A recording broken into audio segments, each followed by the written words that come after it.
портулак и корейские салаты с ним. Сегодня приготовим два салата. Первый будет холодный салат и не острый, а второй будет теплый и немного островатый. Я думаю, что многие из вас знают это растение и видели его. В основном он любит расти при дорогах, и многие считают его, можно сказать, за сорняк. Но на самом деле это можно есть и есть очень вкусно.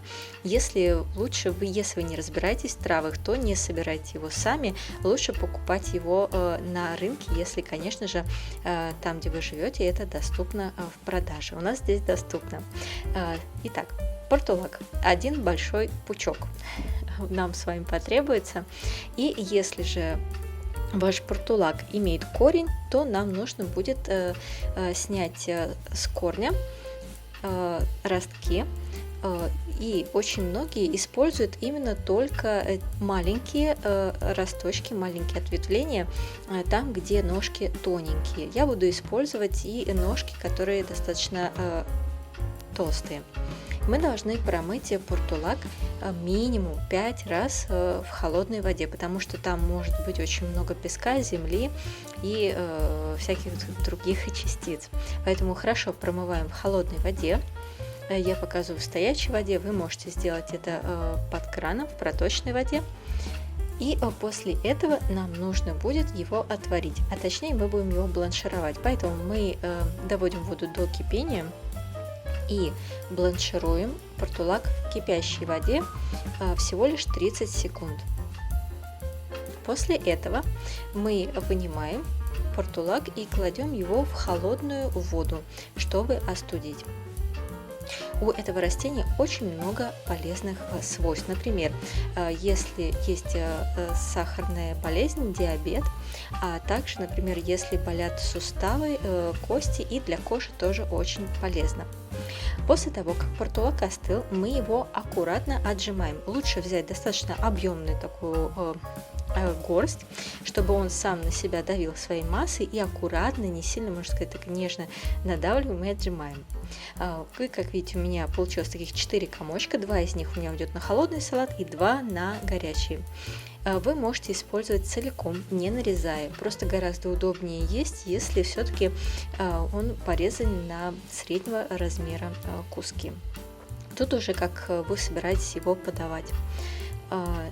Один у нас салат нарезан, теперь второй салат. Как я говорила, поделила просто ровно напополам весь имеющийся у меня объем.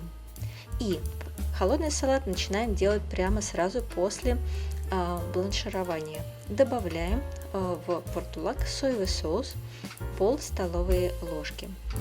Затем сахар.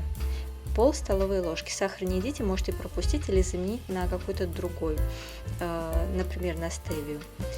Затем добавляем молотый чеснок, столовую ложку, немного зеленого лука мелко нарезанного, кунжутные семена пол столовой ложки и кунжутное масло 1 столовая ложка. Кунжутное масло здесь point этого салата. И все хорошо перемешиваем.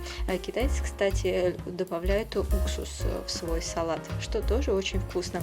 А в Корее, если вы сможете купить пасту кочуджан или денджан, то они делают 2 варианта этого салата. Один с кочуджаном, а другой с денджаном. То есть добавляете только 2 этих ингредиента и получаете уже совершенно новые салаты. Мы же делаем горячий салат. Немного растительного масла на сковороду мы добавляем, распределяем по сковороде. Как только масло нагрелось, то закладываем пробланшированный портулак, распределяем по сковороде. Готовим это мы все время на среднем огне, все время помешиваем. Сразу добавляем молотый чеснок в объеме 1 столовой ложки. Все это мы перемешиваем и добавляем сразу следующий ингредиент – сахар, пол столовой ложки. Сахар не едите, тогда просто пропустите или опять же замените какой-нибудь другой подсластитель, например, на стевию. Затем соевый соус добавляем в объеме 1 столовой ложки и опять-таки все хорошо перемешиваем. То есть каждый раз, добавив ингредиент, мы перемешиваем и добавляем следующий ингредиент. Следующий ингредиент у нас красный молотый перец чили, 1/3 столовой ложки. И все это хорошо перемешиваем. Вообще каждый ингредиент, каждая специя – это уже дело вашего вкуса. Щепотка кунжутных семян, и кунжутное масло в объеме 1 столовой ложки. Добавляем, все хорошо перемешиваем и выключаем огонь, снимаем с огня. Собственно говоря, все, блюдо готово. Подаем к столу, тоже немного посыпав сверху обжаренными кунжутными семенами. И вот у нас один холодный салат, который очень хорошо есть летом, потому что очень хорошо остужает в жару. Кстати, портулак у нас цветет в середине июля, как раз самое время. Лайкайте, подписывайтесь и приятного вам аппетита!